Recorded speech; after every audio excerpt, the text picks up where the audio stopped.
Glass lab ಎಕ್ಸ್ಪೆರಿಮೆಂಟ್ದು write-up ನೋಡ್ತಾ ಇದ್ದೀವಿ ಇಲ್ಲಿ, ಆಯಿತಾ. ಅದು ಬಿಟ್ಟರೆ ಪ್ರಾಕ್ಟಿಕಲ್ ವ್ಯಾಲ್ಯೂ ಮೆಷರ್ ಮಾಡಿ ಅದನ್ನು ಬರೆಯೋಣ.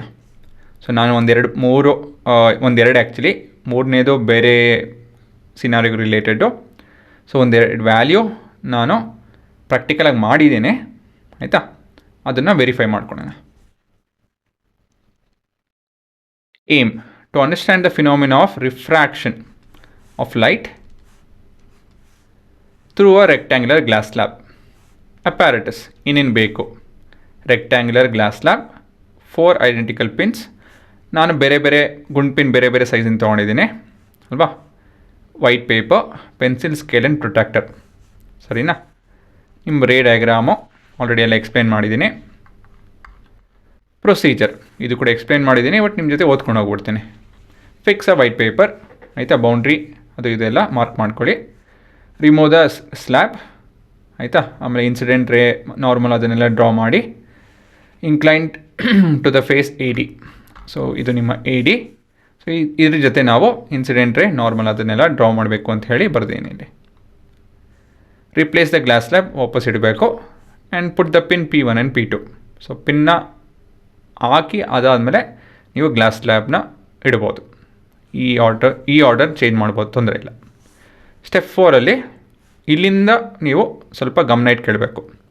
Observe the image of pins P1 and P2 through the face of BC of the rectangular glass slab.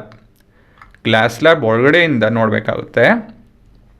ಇನ್ನು ಅಂತ ಹೇಳಿದ್ರೆ P1 ಮತ್ತು P2ನ, P1 P2 ಇಲ್ಲಿರುತ್ತೆ. ಅದು ಇಲ್ಲಿ ಗ್ಲಾಸ್ ಸ್ಲ್ಯಾಬ್ ಒಳಗಡೆಯಿಂದ ಎಲ್ಲಿ ಕಾಣ್ತಾ ಇದೆ ಅಂತ ಹೇಳಿ ನೋಡಬೇಕು. ನೋಡಿ ಏನು ಮಾಡಬೇಕು? While observing the image of the P1 and P2 through BC ಇಲ್ಲಿದೆ ನೋಡಿ, ಇದು ನಿಮ್ಮ BC of the glass slab. Fix 2 more pins P3 and P4 such that the feet of all the pins appear in a straight line. Sarina? In other words, P3, P4 are collinear with the images of pin P1 and P2. So P1, P2, P3, P4 ಇವೆಲ್ಲ collinear ಅಂತ ಹೇಳಿದ್ರೆ ಒಂದೇ ಸೀದಾ ಲೈನಲ್ಲಿರುತ್ತೆ ಅಂತ ಹೇಳಿ ಕಾಣಂಗೆ ನೀವು ಗುಂಡ್ಪಿನ್ ಹಾಕಬೇಕು, ಆಯಿತಾ. ಅದಾಯಿತು ಅಂದಮೇಲೆ remove the pen and the glass slab. ಇದೆಲ್ಲ ಆಯಿತು ಅಂದಮೇಲೆ ಲೈನ್ನ ಜಾಯಿನ್ ಮಾಡಬೇಕು. ಅದು ಇದು ಬೇಸಿಕಲಿ ನಿಮ್ಮ ಚಿತ್ರ ಕಾಣಿಸುತ್ತೆ ಅಲ್ವಾ. ಅದು ಬಿಟ್ಟು ಆ್ಯಂಗಲ್ ಮೆಜರ್ ಮಾಡಬೇಕು. Record the values of I, R and E and repeat the experiment 2 to 3 times. ಸರಿನಾ? ಸೊ ಅದನ್ನು ಮೆಜರ್ ಮಾಡೋಣ ತಗೊಳ್ಳಿ. ಇದು ನಿಮ್ಮ ಆ್ಯಕ್ಚುಲ್ ವ್ಯಾಲ್ಯೂಸ್, ಆ್ಯಕ್ಚುಲ್ ಎಕ್ಸ್ಪೆರಿಮೆಂಟು. ನಾನು ಚಿತ್ರ ಎಲ್ಲ ಬಿಡಿಸಿ ಎಕ್ಸ್ಪೆರಿಮೆಂಟ್ ಮಾಡಿ ಇದನ್ನು ನಾನು ಜಾಯಿನ್ ಮಾಡಿ ಸ್ಕ್ಯಾನ್ ಮಾಡಿದ್ದೀನಿ. ಸರಿನಾ? ಇವಾಗ ಇದರದ್ದು ವ್ಯಾಲ್ಯೂಸು ಮೆಷರ್ ಮಾಡೋಣ. ಹಾಂ, ಇಲ್ಲಿ ನಾನು ನೋಡ್ಬೋದು, ನೀವು ನಿಮ್ಮ ಪ್ರೊಟ್ರಾಕ್ಟರ್ ಇದೆ. ಸೊ ಇದು ನಿಮ್ಮ ಆ್ಯಂಗಲ್ ಆಫ್ ಇನ್ಸಿಡೆನ್ಸ್ ಮತ್ತು ಆ್ಯಂಗಲ್ ಆಫ್ ರಿಫ್ರಾಕ್ಷನ್ ಮೆಷರ್ ಮಾಡ್ತೀನಿ. ಇಲ್ಲೂ ಕೂಡ ಆ್ಯಂಗಲ್ ಆಫ್ ಇನ್ಸಿಡೆನ್ಸ್ ಮತ್ತು ಆ್ಯಂಗಲ್ ಆಫ್ ರಿಫ್ರಾಕ್ಷನ್ ಮೆಷರ್ ಮಾಡ್ತಾಯಿದ್ದೀವಿ. ಸೊ ಇಲ್ಲಿ 10, 20, 30, 40, around 42 degrees. Angle of refraction ಎಷ್ಟಿದೆ? 10, 20, 25 ಅಲ್ವಾ. ಇದು ಒಂದು 25 ಡಿಗ್ರಿ ಇದೆ. ಸರಿನಾ? ಇದು 10, 20, 25. ಆ್ಯಂಗಲ್ ಆಫ್ ರಿಫ್ರಾಕ್ಷನ್ ಬಂದು 13. ಸರಿನಾ? ಇದು ಆ್ಯಂಗಲ್ ಆಫ್ ಇನ್ಸಿಡೆನ್ಸ್ ಮತ್ತು ರಿಫ್ರಾಕ್ಷನ್. ನಮ್ಮ ಕೈಯಲ್ಲಿ ಎಮರ್ಜೆನ್ಸ್ ಇವಾಗ ಮೆಷರ್ ಮಾಡ್ತೀವಿ. ಇಲ್ಲಿ ಎಮರ್ಜೆನ್ಸ್ ಇಲ್ಲಿ ಬರುತ್ತೆ, ಇದು ಮತ್ತು ಇದು. ಸರಿನಾ? ಸೊ ಇದೆಷ್ಟಿದೆ? ಇದು ಹತ್ತತ್ರ 39. ಇದು 24 ಅಲ್ವಾ. ಸೊ ಇದನ್ನು ಹೋಗಿಸಿ ನೋಡಿ ತಿರ್ಗಾ.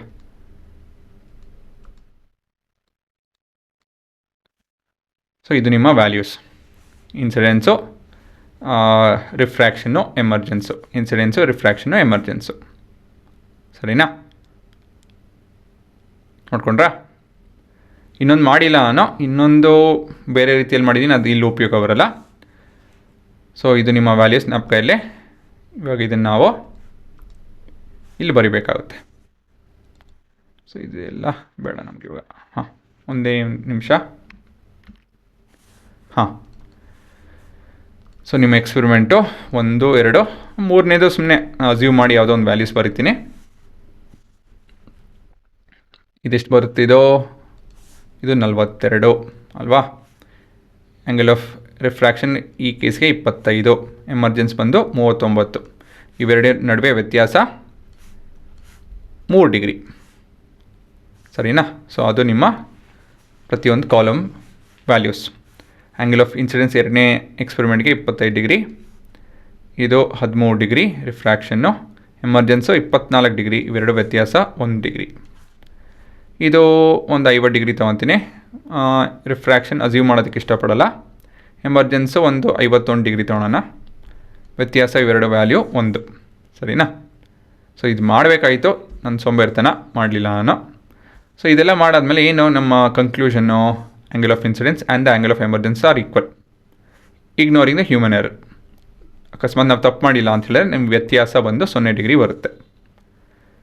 As angle of incidence is equal to angle of emergence, the emergent ray emerging out of the rectangular glass slab is parallel but laterally displaced with respect to the incident ray.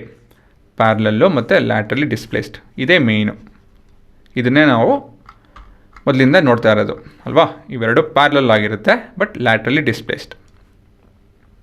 ಸರಿನಾ? ಕೊನೆಯದಾಗಿ as i is less than r, angle of refraction is less than angle of incidence in each case. ಪ್ರತಿಯೊಂದರಲ್ಲೂ ಈ value ಇದಕ್ಕಿಂತ ಹೆಚ್ಚಿರುತ್ತೆ. ಇದು ನಿಮ್ಮ angle of refraction, angle of incidence, angle of emergence. ಇದಕ್ಕಿಂತ ಇದು ಕಮ್ಮಿ ಇರುತ್ತೆ, ಇದಕ್ಕಿಂತ ಇದು ಕಮ್ಮಿ ಇರುತ್ತೆ. ಸೊ ಹಾಗಾಗಿ ಏನು ಹೇಳ್ಬೋದು?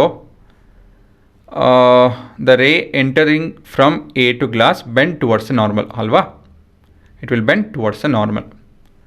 Angle of refraction increases with increase in angle of incidence. ಇದೊಂದು ಮತ್ತೊಂದು ಕನ್ಕ್ಲೂಷನ್.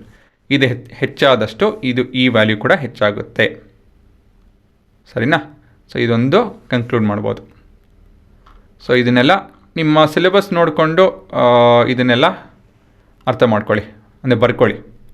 ನಿಮ್ಗೆ ಇಷ್ಟು ಉದ್ದದ ಪ್ರಶ್ನೆ ಬರುತ್ತೆ ಅಂತ ಹೇಳಿದ್ರೆ ಇದನ್ನೆಲ್ಲ ಬರ್ಕೊಳ್ಳಿ.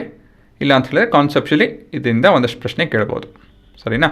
ಅದು ನಿಮ್ಮ ಬಿಟ್ಟಿದ್ದು. ಸೊ ನಾನು ಪಾಸ್ ಮಾಡಿ ನೋಡ್ಸೋದು ಕೆಲಸ ನಂದು.